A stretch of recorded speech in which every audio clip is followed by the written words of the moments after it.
Hello बच्चों, कैसे हो आप सब। उम्मीद करते हैं आप लोग अच्छे होंगे। मैं हूं कुमार हीरो सर और आज मैं आप लोगों को बताने वाला हूं क्वाड्रेटिक इक्वेशन यानी द्विघात समीकरण जो आपके 10th मैथ्स में है, जो चैप्टर नंबर 4 है। ठीक है, जिसमें आज का जो हमारा टॉपिक है वो है गुणनखंड द्वारा द्विघात समीकरण को हल करना, यानी कि गुणनखंड विधि से हम आपको बताएंगे कि द्विघात समीकरण को हल कैसे किया जाता है। तो सबसे पहले आप इस बात से परिचित है कि द्विघात समीकरण का मतलब होता है इसमें दो मूल होंगे, जैसे ax square plus b x plus c बराबर 0, जहाँ a नॉट इक्वल टू 0। ये तो रूप हो गया द्विघात समीकरण के।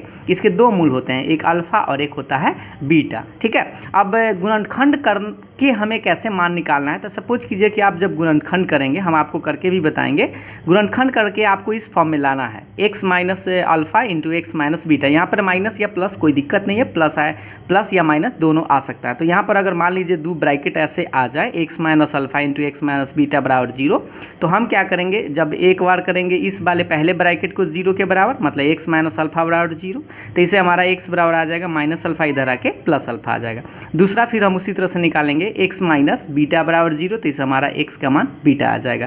तो इसे हमारे पास दो मूल निकल के आ जाएगा, एक अल्फा और एक बीटा। तो अतः द्विघात समीकरण के दो मूल होते हैं, एक अल्फा होते हैं और एक क्या होता है, बीटा होता है। तो ये गुणनखंड आपको इस फॉर्म में लाना है। तो गुणनखंड करने आप बेसिक क्लास में भी सीखे ही हैं और यहाँ पर भी हम आपको बताएंगे। ठीक है, तो चलिए अब हम आपको एक नोट बताते हैं, थोड़ा सा इस चीज़ को ध्यान से देखेंगे कि अल्फा द्विघात समीकरण, ये जो आपको द्विघात समीकरण दिखाई दे रहा है जिसका व्यापक रूप है ax square plus b x plus c बराबर 0 के एक मूल होगा। मतलब इस द्विघात समीकरण के दो मूल होते हैं, लेकिन यहाँ पर एक दिया गया। ये अल्फा इस द्विघात समीकरण के मूल कब होगा, जब इस समीकरण को ये मान सेटिस्फाइड करेगा। मतलब यही मूल होगा यदि समीकरण को संतुष्ट करेगा। अगर समीकरण को संतुष्ट न करेगा तो वह मूल नहीं होगा। तो अगर संतुष्ट करेगा, इसका मतलब कि इस x के जगह पर जहाँ जहाँ इसमें x है वहाँ पे आपको अल्फा रख देना है। देखिए यहाँ पे a रहेगा, ये x के जगह अल्फा रखे थे, स्क्वायर है तो स्क्वायर देना होगा,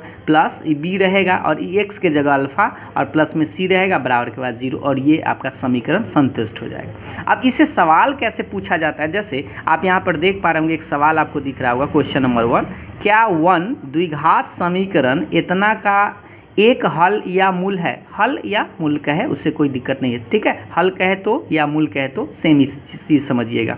तो पूछ रहा है यहाँ पर ऑब्जेक्टिव टाइप का सवाल है कि इस जो द्विघात समीकरण है ये वाला, क्या इसका ही हल है या नहीं, या मूल है कि नहीं। तो हम क्या करेंगे, सबसे पहले इसको, इस मान को इसमें रखेंगे और अगर ये 0 के बराबर आ जाए, मतलब ये सेटिस्फाइड कर जाए, तो हम कहेंगे कि यह मूल है। जैसे अब यहाँ पर रखिए x का बराबर कितना करा, 1, x बराबर 1 रखने पर आप x के मान 1 जो है इसमें रखिए। ठीक है, इस समीकरण में तो रखेंगे तो गौर से देखिएगा।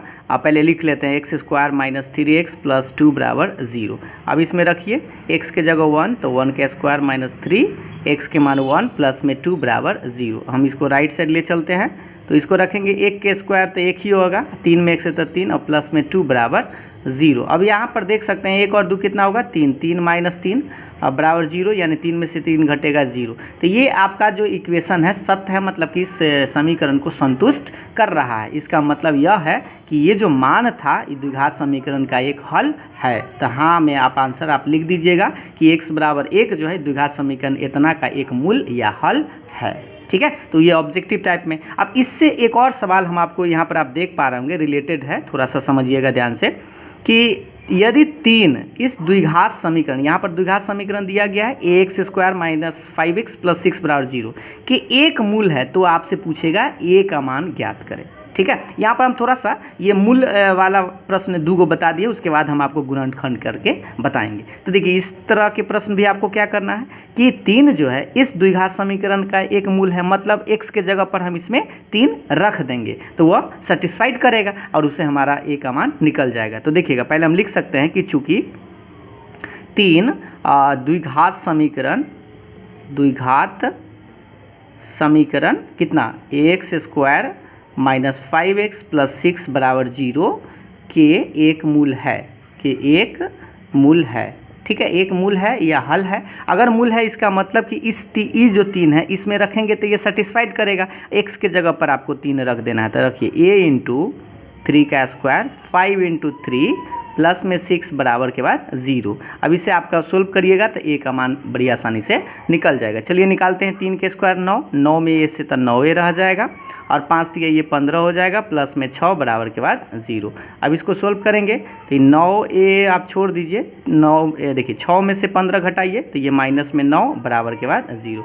अब इसको राइट साइड ही सोल्व करते हैं तो 9a -9 है, इधर आके +9 हो जाएगा। इस 9 से 9 को काट सकते हैं एक बार में, तो कह सकते हैं a का मान कितना आएगा, 1 आएगा। तो आप लिख दीजिएगा अतः a बराबर 1 और ये आपका आंसर है। उम्मीद है आप इस प्रश्न को समझ गए होंगे कि अगर कोई भी मान किसी द्विघात समीकरण का एक हल है तो उस समीकरण को संतुष्ट करेगा। उससे आपका 2 प्रश्न ऐसा बनता है। अब हम आपको बताते हैं कि गुणनखंड करके कैसे हम लोग सोल्व करते हैं। जैसे यहाँ पर आप ये प्रश्न देख पा रहे होंगे, देखिएगा ध्यान से कि गुणनखंड विधि द्वारा द्विघात समीकरण इतना को हल करना है। तो सबसे पहले आपको गुणनखंड आना चाहिए। तो गुणनखंड करते कैसे हैं, चलिए एक बार हम आपको बताते हैं और आप पहले से भी सीख चुके होंगे। x² + 5x माइनस में 24 बराबर 0।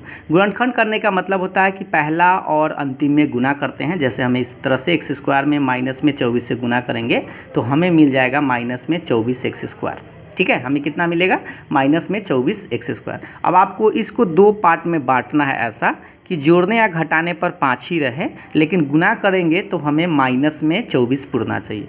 तो आप देख सकते हैं कि माइनस में लाने का मतलब है एक प्लस में लिखना होगा और एक माइनस में। तो सोचिए 24 किस पहाड़ा में आता है, 3 में और 8 में। तो इसको हम ऐसे लिख सकते हैं, देखिएगा ध्यान से, x² + 8 में से अगर हम 3 घटा लें, 8 में से क्या करें, 3 घटा लें तो हमें 5 मिल जाएगा। और 8x में अगर -3x से गुना करेंगे तो 8 3 24 आ जाएगा, -24x² और माइनस में ये 24 बराबर 0 जस के तस। अब आपका फैक्टर करने का नियम समझिए, दोनों में से आपको कॉमन लेना है।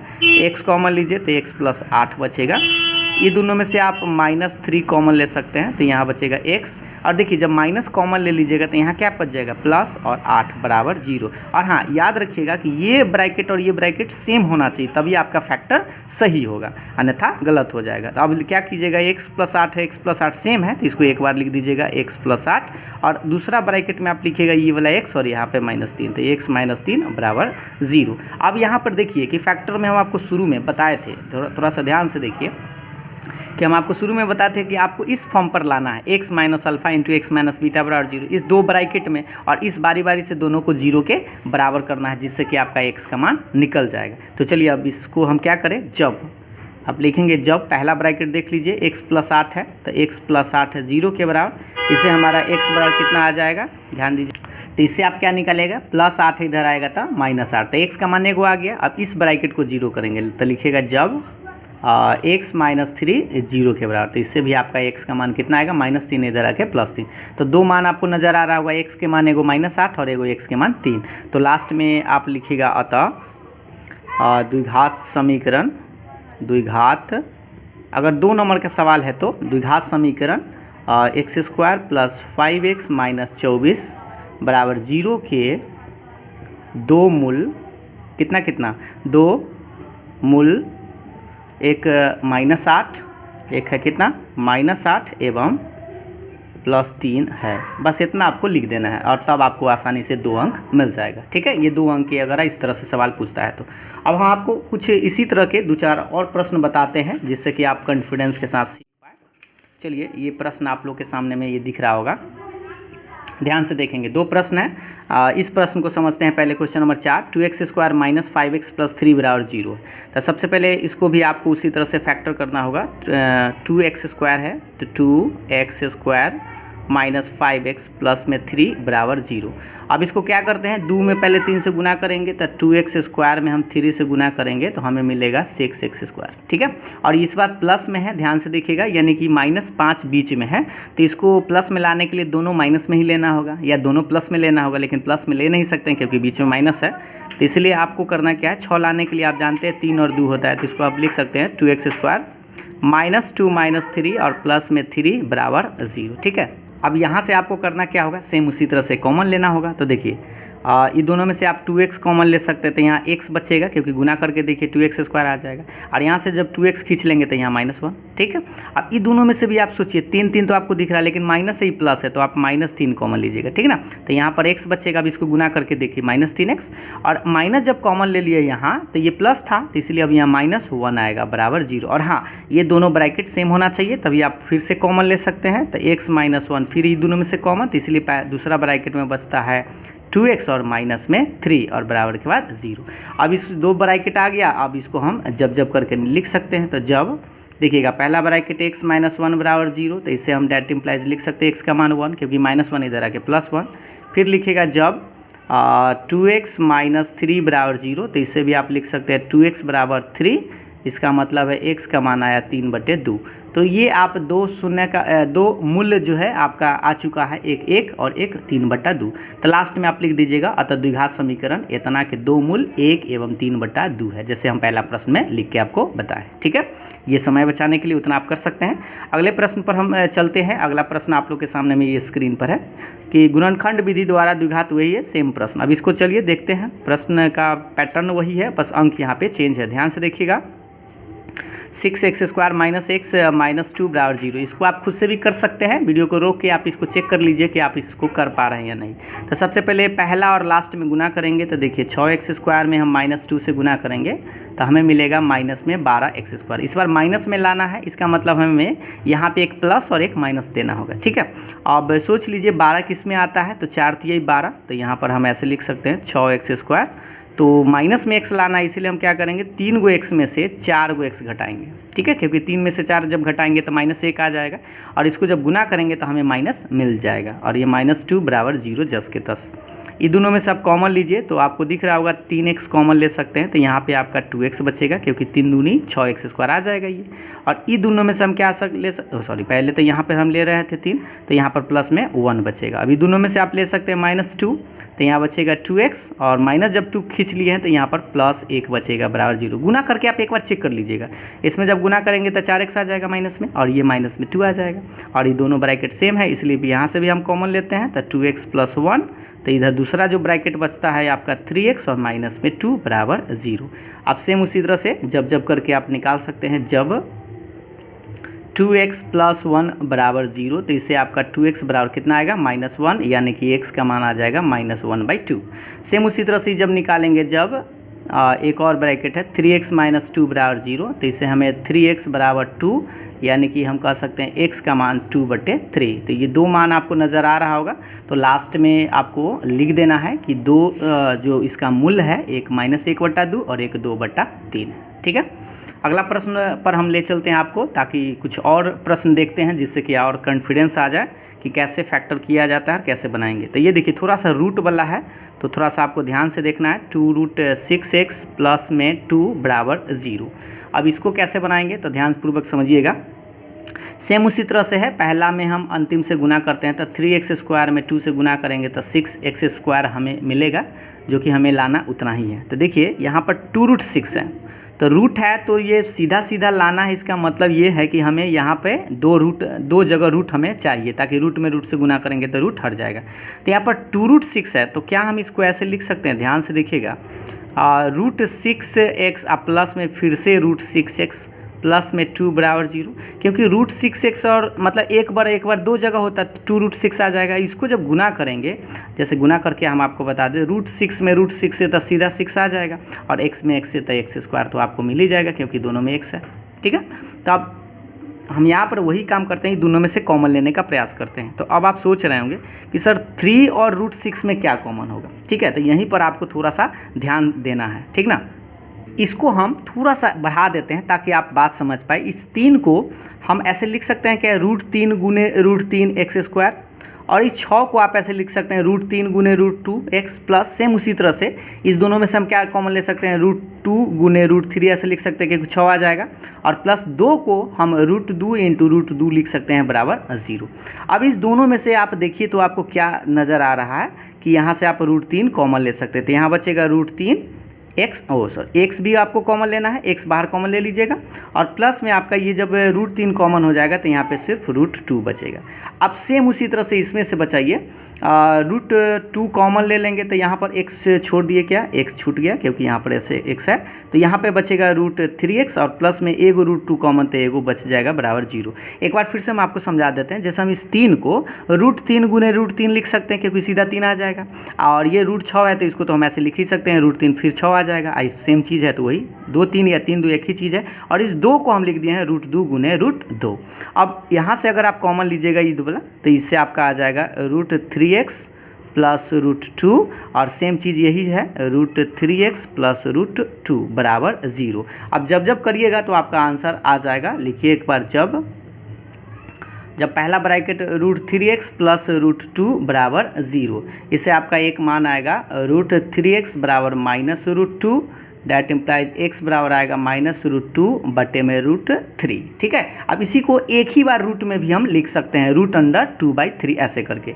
सेम उसी तरह से जब ये तो दोनों ब्रैकेट सेम ही है तो √3x प्लस √2 बराबर 0, इससे भी आप निकालिएगा तो x बराबर आ जाएगा -√2 बटे √3। ठीक है, अब इसी को कभी कभी आंसर ऐसे भी लिखा जा सकता है -√2/3 ऐसे करके। ठीक है, एक बार देख लीजिए, ये इस तरह से भी आपको आंसर दिख सकता है, तो आप कंफ्यूज ना हो। ठीक है, क्योंकि दोनों रूट में है तो हम एक ही बार रूट में लिख सकते हैं। तो यहाँ पर इस तरह से फैक्टर करेंगे, और यहाँ पर एक चीज़ आपको ये समझ में आया होगा कि दोनों जो आंसर है वो सेम है ना। देखिए माइनस में यह भी है, माइनस में भी है, और अंक भी आपका सेम है, इसको भी हम वैसे ही लिख सकते हैं माइनस में 2/3 ऐसे। ठीक है, तो दोनों मूल्य समान है। हम जब आप आगे आपको बताएंगे कि मूल्य कितने प्रकार के होते हैं, बराबर कब होते हैं और वास्तविक कब होते हैं, वो सब अगला टॉपिक में आएगा। एक लास्ट हम क्वेश्चन इसमें ले लेते हैं जिससे कि आप अपना एक्सरसाइज जो आप लोगों का NCERT का है वो आप बना पाएँ। जैसे यहाँ पर आप देख पा रहे होंगे, एक सवाल आप लोगों के सामने में स्क्रीन पर दिख रहा होगा, 2 संख्याओं का योग 15 एवं उनका गुणनफल 54 है, तो संख्याएं ज्ञात करना। ये सेट तौर पे है, वैसा ही है जो कि अगर आप 4.2 बनाएंगे तो आपको मिलेगा। तो थोड़ा सा ध्यान से देखिएगा, इसको हम बनाते कैसे हैं। तो पहले हम करेंगे क्या, माना कि 2 संख्या पहले हम मान लेंगे। ठीक है, योगफल अगर 15 है तो माना कि 2 संख्याएं एक x एवं एक कितना है y है। ठीक है, इस तरह से आप मान सकते हैं, और नहीं तो एक पहला x मानते तो दूसरा 15 - x भी लिख सकते हैं। कैसे, चलिए समझाते हैं आपको। योग 15 है यानी x प्लस y बराबर 15 है, तो कह सकते हैं कि इससे आपका दूसरा मान निकाल लीजिएगा, y बराबर कितना लिख दीजिएगा 15 - x, इसको समीकरण आप 1 मान लीजिएगा। ठीक है, अब 15 - x एगो आ गया। उसके बाद कह रहा है गुणनफल इसका 54 है। फिर प्रश्न से लिखिएगा, फिर प्रश्न से कि कितना कर रहा है गुणनफल, मतलब इस दोनों को जब गुना करेंगे तो वो कितना आ रहा है 54 आ रहा है, यानी कि x तो छोड़ दीजिएगा, ई y जो है यहाँ से आप ले आइएगा 15 - x और बराबर के बाद 54। ठीक है, अब इसको थोड़ा सा और आगे सोल्व करते हैं। इसको गुना करेंगे तो ये 15x - x² बराबर के बाद ये 54 है। अब इसको राइट साइड ले चलते हैं, थोड़ा सा ध्यान से देखिएगा। इस -x² जो आ गया है इसको हम राइट साइड ले जाते हैं ताकि प्लस में आ जाए, इधर कुछ ना था 0, उधर चलेंगे तो x² प्लस में हो जाएगा, ये +15 है, इधर आके -15 हो जाएगा, अब प्लस में ये 54 रहेगा। ठीक है, इसी को हम फिर से ऐसे लिख सकते हैं, x² माइनस में 15x प्लस में 54 बराबर 0। अब आप फैक्टर करिए सेम उसी तरह से गुणनखंड विधि द्वारा, कि इसमें गुना करेंगे तो 54 आएगा, और 54 सोचिए कि 15 को 2 भाग में क्या तोड़े कि 54 आएगा, तो 9 × 6 = 54, तो इसको हम ऐसे लिख सकते हैं क्या, x² -9 माइनस में 6, क्योंकि दोनों जुड़ के -15 हो जाएगा, और गुना करेंगे तो प्लस में 54 भी आपका आ जाएगा बराबर 0। अब इसमें से कॉमन लीजिए तो x × x - 9, इस दोनों में से माइनस में 6 कॉमन लीजिएगा तो x - 9 बराबर 0। इससे आपका आएगा x - 9 कॉमन दोनों में से, तो एक दूसरा ब्रैकेट x - 6 बराबर 0। तो इससे आपका x का मान 2 नज़र आ रहा होगा, एक 9 और एक 6। तो सोचिए जब यहाँ पे हम इस समीकरण 1 में x के जगह यहाँ 9 रखेंगे तो हमें 15 में से 9 घटेगा तो 6 आ जाएगा, और जब 6 रखेंगे तो हमारे पास 9 आ जाएगा, यानी 2 संख्याएं जो है आपके पास आएगा। या आप यहाँ समीकरण 1 में रख भी सकते हैं, चलिए हम आपको रख के बता देते हैं समीकरण 1 से। ठीक है, जब हम x के मान 9 रखेंगे तो हमें y के मान, इसमें देखिए यहाँ डायरेक्ट रख देते हैं, 15 में से 9 गया 6, तो y के मान 6 आया। फिर जब हम x के मान 6 रखेंगे तो हमें y के मान कितना आएगा, 9 आएगा। यानी कि आपके पास दो संख्या पूछा था, बड़ा छोटा की बात तो किया नहीं था, तो आपके पास दो संख्या 9 6 बोलिए चाहे 6 9, बात एक ही है। तो इस तरह से आप कहेंगे, जैसे मूल्य 2 है, x का मान आपका 6 बोलिए 9, या कह सकते हैं कि x मतलब x और y का मान 2 आपको बोलना पड़ेगा, ठीक ना। और ये 9 है और ये 6 है, तो इस तरह से कह सकते हैं y बराबर, ठीक। तो 6 9 या 9 6 आप बोल सकते हैं। तो आपके पास इस तरह से दो संख्याएं आया है, एक 6 9 या 9 6, ठीक है। तो इस तरह से हम गुणनखंड करते हैं, जिससे आप अगर आप चाहें एनसीईआरटी बुक में अगर आप देखेंगे तो 4.2 जो है आपका इसी से रिलेटेड सवाल आपको देखने को मिलेगा। एक हम आपसे प्रश्न भी पूछ लेते हैं, इसका आंसर जो है आपको कमेंट करके बता देना है कि इसका आंसर क्या आएगा। ये सवाल आप लोग के लिए HW में है, x² माइनस में 7x प्लस में आपको लाना है 6 बराबर के बाद 0। अब इससे आपको सोल्व करके x का मान कमेंट करके ज़रूर बता दीजिएगा। वीडियो पसंद आया हो तो लाइक शेयर ज़रूर करिएगा और इस चैनल पर बने रहिए ताकि आपको धीरे धीरे सारा वीडियो उपलब्ध हो सके। आज के लिए इतना ही, धन्यवाद।